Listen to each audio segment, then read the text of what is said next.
मैं CBI office लिए चलती हूं और वहां से प्रशांत देव हमारे साथ जुड़े हुए। प्रशांत, जो यहाँ पर मेरे पास जो जानकारी है इस वक्त, रिमांड का जो आधार है उसमें एक तो ये कि कैबिनेट नोट जो बदला मनीष सिसोदिया ने, जो उन पर आरोप है। दूसरा, 100 करोड़ हवाला के जरिए पहले ही उनके पास पहुंच चुके थे।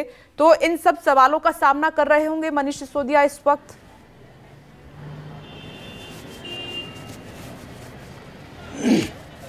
देखिए, जो इस बिल्डिंग में जो उनसे पूछताछ होगी रिमांड के दौरान, वो उन तमाम सवालों का जवाब मनीष सिसोदिया को देना पड़ेगा, या यूं कहिए कि सीबीआई को निकालना पड़ेगा और उसको अदालत के सामने रखना होगा। अब सीबीआई के सामने सबसे बड़ी चुनौती यही है कि इसको साबित करना, जो भी आरोप हैं उसको साबित करना सीबीआई के लिए सबसे बड़ी चुनौती होगी, तभी ये केस टिक पाएगा। देखिए, इस पूरे मामले में दो चीज़ें साथ साथ चल रही हैं। एक तरफ सियासत चल रही है, एक तरफ जांच पड़ताल चल रही है, और दोनों का एक दूसरे से चोली दामन का साथ दिख रहा है पहले दिन से। जैसे ही कोई पूछताछ होती है, गिरफ्तारी हुई, इस पर सियासत शुरू हो जा रही है, सड़कों पे हंगामा शुरू हो जा रहा है, बयानबाजी शुरू हो जा रही है। तमाम विपक्षी दल एक साथ आने की बात जो करते थे, वो कोई साथ में आ रहा है, कोई साथ में नहीं आ रहा है। तो मैं वही कह रहा हूँ कि इसको दो हिस्से में देखिए। एक तरफ जांच पड़ताल, यानी कि अब सीबीआई को सबसे बड़ी चुनौती है कि इस पूरे मामले को साबित करना, जस्टिफाई करना जी, और इस केस को कंक्लूजन पे ले जाना, लॉजिकल एंड पे ले जाना कि हमने जो बात कही, जो आरोप लगाया वो सही है। और सियासत को थोड़ा सा विपनेस अगर समझिए तो देखिए, एक बात ये सियासत से जुड़ा हुआ मसला इसलिए भी लगता है कि दिल्ली में बीजेपी वर्सेस आम आदमी पार्टी है, जहां लोकसभा में 7 सीट बीजेपी जीत जाती है, विधानसभा में मुंह के बल गिरती है।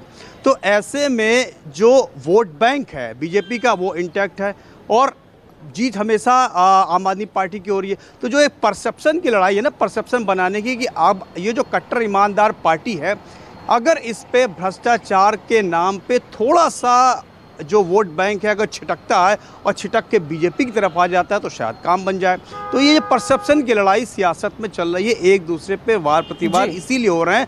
एक कहता है कि मैं सबसे ईमानदार पार्टी हूँ, हमें फंसाया जा रहा है, वहीं दूसरा कहता है कि भाई तुम्हारे ऊपर ये भ्रष्टाचार का आरोप है, तुमने भ्रष्टाचार किया। यानी कि आम आदमी पार्टी के उस वोट बैंक में इस परसेप्शन के आधार पे, भ्रष्टाचार के आरोप के आधार पे थोड़ा सा वोट बैंक को खिसकाने की कोशिश है कि शायद कहीं काम बन जाए। और इसमें कोई राजनीतिक पार्टी पीछे नहीं हटती है, क्योंकि अल्टीमेटली गोल यही है कि वहाँ पे कैसे हम सरकार में आए, क्योंकि विधानसभा में हमेशा बीजेपी को मुक्की खानी पड़ी है, हालांकि लोकसभा में हमेशा उनको जीत मिली है। तो मैं वही कह रहा हूँ कि ये दो अदालतें चल रही हैं, एक कानून की अदालत, एक जनता की अदालत। तो राजनीतिक पार्टियां जो हैं वो जनता की अदालत में अपने मुकदमों को लेकर के लगातार कूद रही हैं।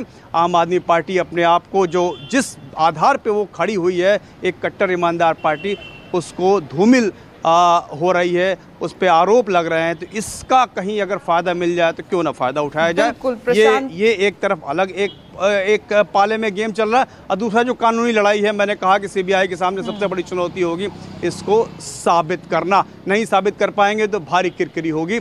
जैसे आप 2G में आपने देखा कि अदालत में सारे बरी हो गए, तो ये एक तरह की चुनौती होगी सीबीआई के सामने। बिल्कुल, सीबीआई की साख का सवाल भी है। प्रशांत, आप सही कह रहे हैं, आपकी हर बात सही है कि जब कानून की अदालत में जोर नहीं चलता तो जनता की अदालत में नेता जाते हैं और वहां खुद को बड़ा साबित करने की कोशिश भी करते हैं।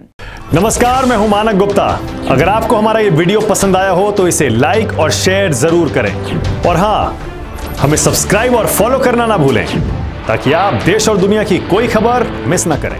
तो जुड़े रहिए हमारे साथ और देखते रहिए News 24।